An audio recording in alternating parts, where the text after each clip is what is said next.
जय मसीह की भाई और बहनों। आज का विषय रहेगा, क्या प्रभु यीशु मसीह और उनके शिष्य नए साल के उत्सव मनाते थे। मैं फिर से दोहराना चाहूंगा क्योंकि बहुत ही रोचक विषय है। विषय इस प्रकार है, क्या प्रभु यीशु मसीह और उनके शिष्य नए साल के उत्सव मनाते थे। भाई और बहनों, आज पूरी दुनिया 1 जनवरी को नया साल मनाती है। लोग इसे खुशी का दिन, एक मनोरंजन का दिन, एक संकल्प का दिन मानते हैं। लेकिन एक बहुत ही महत्वपूर्ण प्रश्न है एक ईसाई होने के नाते से, कि क्या प्रभु यीशु मसीह और उनके शिष्यों ने कभी नया साल मनाया था। ये प्रश्न इसलिए जरूरी है क्योंकि बहुत सारे लोग सोचते हैं कि नया साल एक ईसाई त्योहार है। आज हम इसे बाइबल, इतिहास और सरल उदाहरणों से समझने के लिए प्रयास करते हैं। तो शुरुआत करते हैं इस तथ्य से कि प्रभु यीशु मसीह के समय नया साल जैसा आज है वैसा नहीं होती थी। प्रभु यीशु मसीह लगभग 2000 साल पहले इस धरती पर थे। उस समय आज वाला कैलेंडर मौजूद नहीं था। 1 जनवरी को नया साल मानने की परंपरा आम नहीं थी। इसलिए ये सोचना गलत है कि प्रभु यीशु मसीह और उनके शिष्य 31 दिसंबर की रात मनोरंजन करते थे या 1 जनवरी मनाया करते थे। इसे हम बिल्कुल सरल उदाहरण से समझने के लिए प्रयास करते हैं। जिस तरह आज मोबाइल है लेकिन 200 साल पहले नहीं होती थी, उसी तरह आज का नया साल तब नहीं होती थी। प्रभु यीशु मसीह और उनके शिष्य किस पंचांग को मानते थे। प्रभु यीशु मसीह और उनके शिष्य यहूदी थे। वे यहूदी पंचांग को और यहूदी धर्म पर्व को मानते थे। ये पर्व होते थे फसह, पिंतिकुस, झोपड़ियों का पर्व, जैसे कि लेवी व्यवस्था 23 में कहा गया है। यह यहोवा के पर्व है। ये पर्व परमेश्वर द्वारा बताए गए थे, ना कि मनुष्य द्वारा बनाए गए। तो फिर क्या यहूदियों का नया साल होती थी? बेशक यहूदियों का नया साल होती है, जिसे रोज हंसना कहते हैं। ये सितंबर से अक्टूबर के महीने में होती है, लेकिन यह नाच गाने का समय नहीं, नशे का दिन नहीं, शोर शराबे का त्योहार नहीं। यह समय तो अपने जीवन को जांचने का, गलतियों से मन फिराने का, परमेश्वर की ओर लौटने का होती है। जैसे कि योएल 2 के 12 में बताई गई है, अपने सारे मन से मेरी ओर फिरो। बाइबल में कहीं नहीं लिखी गई है कि प्रभु यीशु मसीह या उनके शिष्यों ने इन दिन को मनोरंजन के रूप में मनाया है। तो फिर भाई और बहनों, यीशु की शिक्षा तारीख नहीं, जीवन बदलो, इस पर निर्भर करती है। प्रभु यीशु मसीह ने कभी नहीं कहा नया साल आए तब बदलना, किसी खास दिन सुधर जाना, बल्कि उन्होंने कहा, जैसे कि मत्ती रचित सुसमाचार 4 अध्याय 17 में, मन फिराओ क्योंकि स्वर्ग का राज्य निकट है। कहने का तात्पर्य, आज ही बदलो, अभी बदलो, हर दिन बदलो। सरल उदाहरण इस प्रकार से हम ले सकते हैं। अगर कोई कहे मैं नया साल आने पर सच्चा बनूंगा, तो प्रभु यीशु मसीह कहते हैं आज ही सच्चे बनो। भाई और बहनों, शिष्यों का जीवन कैसी होती थी उस वक्त।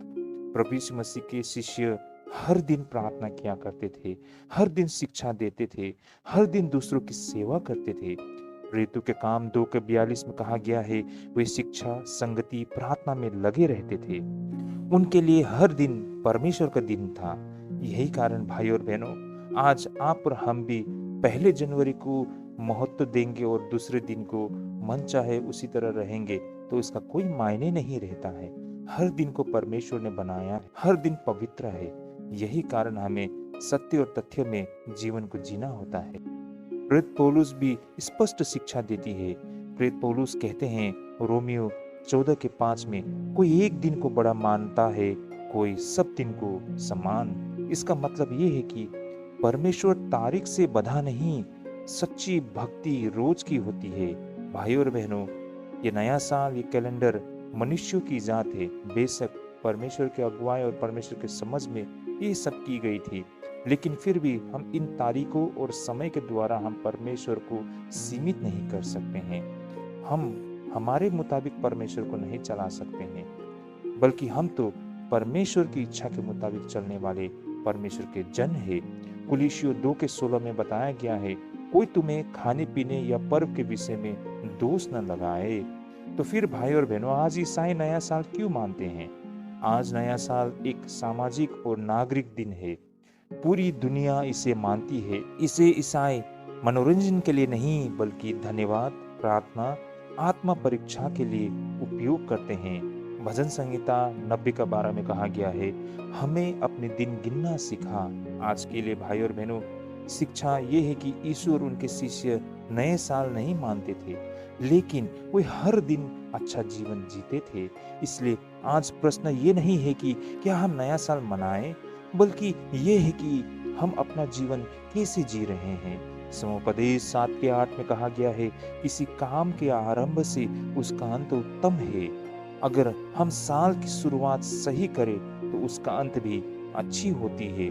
तो भाई और बहनों, निष्कर्ष ये निकलता है कि प्रभु यीशु मसीह और उनके शिष्यों ने नया साल नहीं मनाया। उन्होंने कभी 1 जनवरी को पवित्र नहीं कहा। उन्होंने सिखाया हर दिन पश्चाताप करने को, हर दिन सच्चाई को अनुसरण करने के लिए, हर दिन परमेश्वर के साथ चलने के लिए। अगर इसे एक पंक्ति के सार में समझे तो प्रभु यीशु मसीह ने तारीख नहीं सिखाई, सही जीवन जीना सिखाया था। प्रभु की बड़ाई हो। तो फिर क्या चर्च में नया साल मनाना बुद्धिमानी मानी जाएगी? भारत में बहुत से नए मसीह ये प्रश्न पूछते हैं, जब प्रभु यीशु मसीह और उनके शिष्यों ने नया साल नहीं मनाया, तो क्या चर्च में नया साल मनाना सही है? ये प्रश्न बहुत महत्वपूर्ण है, क्योंकि हम मसीह का अनुसरण करना चाहते हैं, लेकिन साथ ही समाज में भी रहते हैं। आज हम इस विषय को बाइबल के आधार पर समझने के लिए प्रयास करते हैं। जैसे कि सबसे पहले हम इन बातों से स्पष्ट होते हैं कि नया साल मनाना ना तो बाइबल की आज्ञा है, ना ही ये एक पाप है। बाइबल कहती है रोमियो 14 के 5 में, कोई एक दिन को दूसरे से बढ़कर समझता है और कोई सब दिन को समान समझता है। इसका अर्थ ये है कि परमेश्वर हमें किसी खास तरीके के लिए बाध्य नहीं करता, लेकिन हमें समझदारी से निर्णय लेने को कहते हैं, यानी कि हमारे विवेक को हमें प्रयोग करना होगा। हम प्रभु यीशु मसीह और शिष्यों के उदाहरण के तहत भी समझ सकते हैं। प्रभु यीशु मसीह उनके शिष्यों ने 1 जनवरी नहीं मनाया, किसी कैलेंडर दिवस को पवित्र नहीं कहा, लेकिन उन्होंने क्या किया? हर दिन प्रार्थना, हर दिन शिक्षा, हर दिन पवित्र जीवन जिया। लूका रचित सुसमाचार 9 का 23 में जैसा बताया गया है, जो मेरे पीछे आना चाहे वो प्रतिदिन अपने आप को इनकार करे। यहाँ पर मुख्य बात है प्रतिदिन, ना कि साल में एक दिन कहा गया है। बड़ी दुख की बात यह है कि आज ईसाइयों के लिए कुछ एक दिन ही महत्वपूर्ण रह गया है, लेकिन प्रभु चाहते हैं कि हम प्रतिदिन हर पल पवित्र जीवन जिए। तो भाई और बहनों, यहाँ पर हमें अपने विवेक को प्रयोग करना होगा। ऐसा नहीं है कि हम कहते हैं कि 1 जनवरी या 25 दिसंबर न मनाएं। हम मना सकते हैं इसे, हम मानते हैं, मानने अच्छी बात भी है, लेकिन यही मात्र एक पवित्र दिन ऐसा नहीं है। परमेश्वर ने हर दिन को पवित्र ठहराया है। हम जिस तरह 1 जनवरी और 25 दिसंबर को परमेश्वर के प्रति बिल्कुल आस्था लिए आते हैं, उसी तरह हमें हर दिन पवित्र जीवन जीना होगा।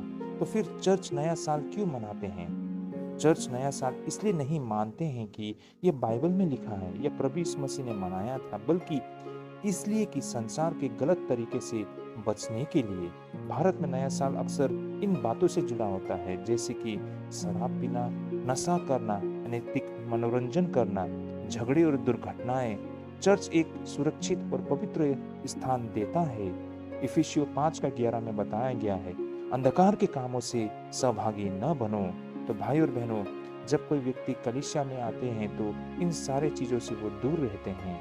भाई और बहनों, समय को परमेश्वर को समर्पित करने के लिए जब दुनिया रात भर मनोरंजन करती है, चर्च कहता है आओ हम इस समय को परमेश्वर को दे।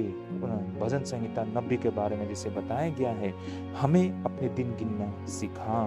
यही कारण भाई और बहनों, नए मसीहों को यह एक सही दिशा देने का अवसर है। नया मसीह अक्सर भ्रम में होते हैं कि नव वर्ष के अवसर पर वे क्या करें, वे कहाँ जाए। चर्च इस पर मार्गदर्शन देते हैं। चर्च लोगों को सिखाते हैं प्रार्थना करना, धन्यवाद करना, आत्मा परीक्षण करने के लिए। नीति वचन 22 के 6 में बताया गया है, लड़के को उसी मार्ग की शिक्षा दे। तो भाई और बहनों, चर्च में लोग आएंगे तो सही शिक्षा उन्हें मिलेगी। तो भाई और बहनों, क्या चर्च में उत्सव करना सही है? यह एक बहुत ही जरूरी संतुलन है। क्या नहीं होनी चाहिए चर्च में? नशा, शोर शराबा, सांसारिक मनोरंजन, पैसे की फिजूल खर्ची, गलातियों 5 का 19 से 21 में ये बातें बताई गई है कि देह के काम प्रगट है। तो भाई और बहनों, हम वचन पढ़ते हैं, हम जानते हैं क्या चीज़ बुरी है, उन चीज़ों को हमें नहीं करनी चाहिए कलीसिया में। लेकिन चर्च में पहले जनवरी के दिन में हम क्या कर सकते हैं? प्रार्थना, आराधना, परमेश्वर की वचन, धन्यवाद और पश्चाताप। यहोशू 24 के 15 में बताया गया है, मैं और मेरा घराना यहोवा की सेवा करेंगे। तो भाई और बहनों, हर समय हर पल परमेश्वर के प्रति समर्पित रहिए।